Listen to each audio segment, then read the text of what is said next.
I have a quick project to share with you today involving my ATH M50X headphones.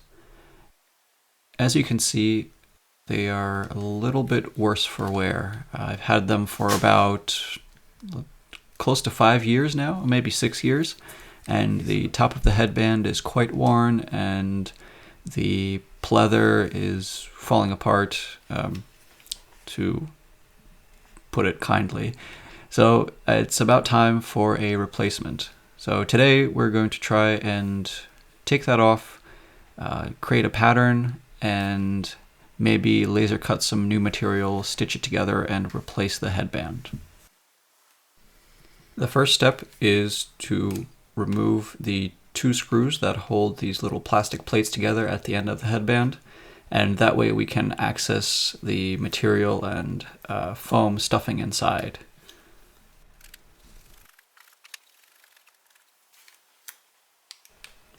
Once I've done this, you can see the end caps pop off. When I first took them apart, they were stuck there with double-sided tape, so it was a little bit tricky to get it off, but it shouldn't be a problem. You can peel it off, especially since we're not trying to save the headband. It doesn't matter if the fabric gets a little bit damaged or torn. But here you can see what's underneath those covers. And now I'm going to take off the other side to give us access to the headband fabric on both sides, and then we can get into the fun part of actually ripping things apart.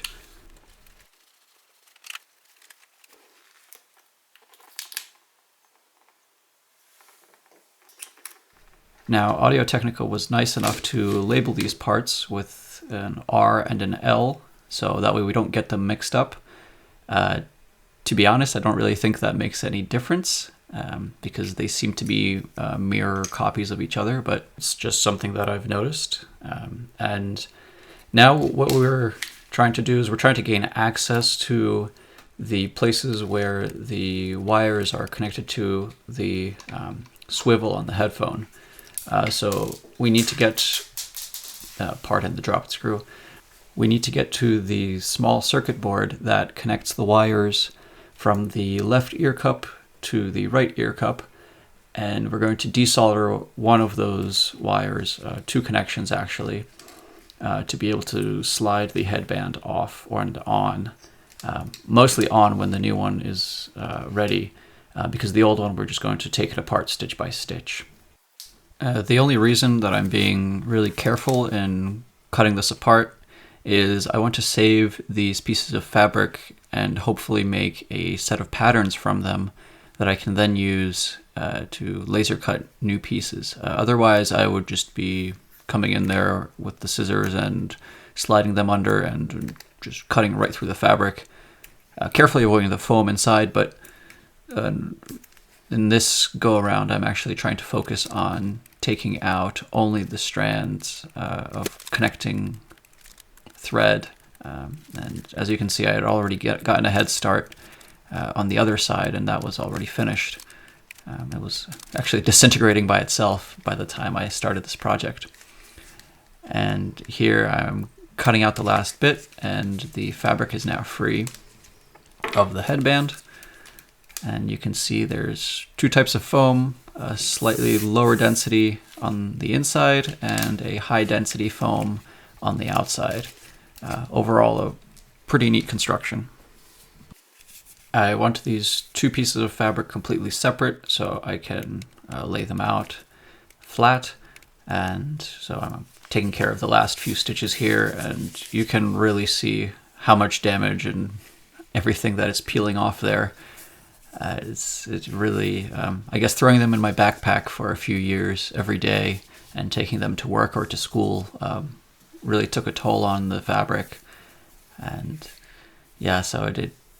Ultimately, it doesn't really matter for the project here today. All I want to do is get the fabric to be laying flat. So I'm probably going to have to go and use a iron to flatten it out and make it hold its shape as it originally was cut in the factory. And prior to doing that, I want to clean it up a little bit because I don't want the thread to get in on the iron and start melting, or just in general make my ironing board a mess. I used my small traveling iron set to a medium heat to slowly and very carefully try to flatten out the fabric, and it seemed to do a pretty good job. I got a little impatient at the end and turned it up a bit, and maybe the fabric wasn't as happy and it started to smell a bit, but in the end the result was what was required, and I had 2 flat pieces of used pleather that I could use as a template. The next step was to transfer the dimensions and take measurements from these 2 pieces in order to recreate them digitally and then feed that to my laser cutter.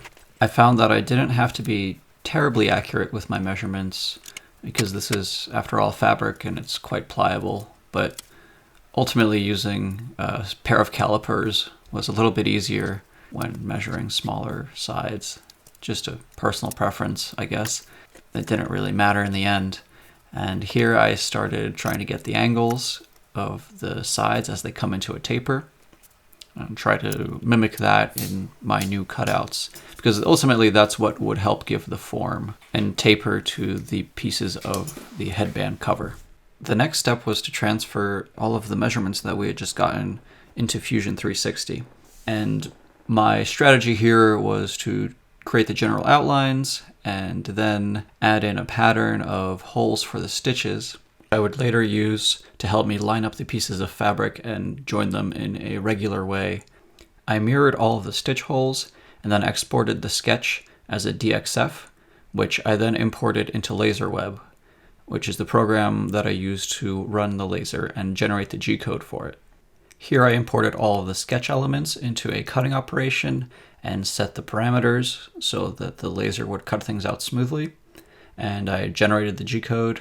This took a while, mostly because of the stitch holes, but in the end we were ready to run and everything looked good.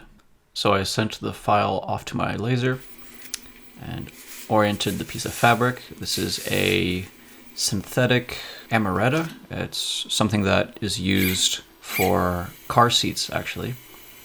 And here you can see I'm controlling the laser with my phone and running the program. And you can see it cuts the outside first and then does the little stitch holes. It almost sounds a little bit like a machine gun, and the laser shakes around a bit. But at the end, the cuts turned out to be pretty successful. There was a little bit of material that wasn't cut all the way through, but it could be easily torn away in most spots. There were a few spots where this was leaving too many strands and was still attached quite firmly, so I went ahead and cut through along those lines with some scissors. I've included the templates that I used to cut out the fabric in the description of this video as a Google Drive link, so you can go ahead and download them and cut them out and use them for your headphones. In stitching together the 2 pieces of fabric, I used a piece of fishing line, and this is pretty durable. I use it for most general stitching projects that I do, and the stitch itself was very easy. It's just a weave, kind of in one side, out the other, and then repeat. I tied off the first stitch and then I went along the edge. Now I did have to bunch up the fabric a little bit on the bigger piece of fabric because the stitches were spaced further apart from each other. And this was due to the curved shape of the headphone cover itself. I finished stitching that side and tied off the last stitch and moved on to the other side. This side was finished fairly quickly, and I cut off the remaining string, evened out the stitches a little bit, and then started the process of flipping it. Because this was stitched inside out, we have to flip the cover around to make all the stitches disappear on the inside. And this is how it looks after that process is finished. It's a little bit scrunched, but I think that once you put it over the form of the headband, it should smooth out nicely. And before I could test this out on the headphones, I had to disconnect the left ear pad from the right side, and I did this by desoldering the 2 wires leading to the right ear pad and unscrewing the screw that held the little circuit board in place there. And that allowed me to remove the entire left side of the headphones. And from there on out, I could then take the new headphone cover and slip it on there with a little bit of help from a tongue depressor.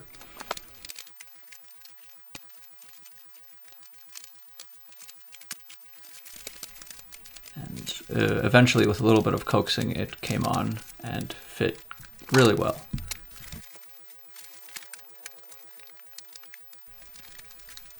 Once I smoothed out the fabric, it was time to reassemble the left ear cup and attach it back to the headphones. This was done by reversing the steps that we took to disassemble them.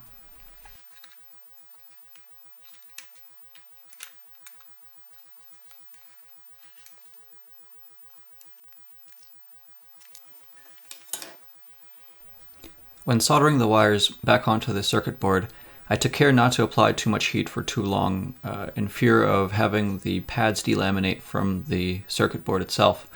And I made sure to test that everything worked before reassembling the outer covers and attaching them with the screws on the other side.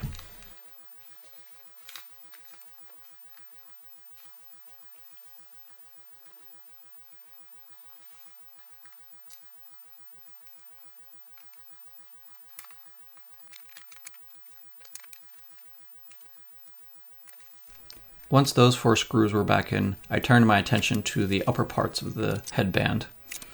And here I replaced the double-sided tape with some of my own, just to make sure that the fabric cover stayed fixed if I was ever adjusting the headband. And I screwed those back in place and attached them on both sides. And that concluded the project.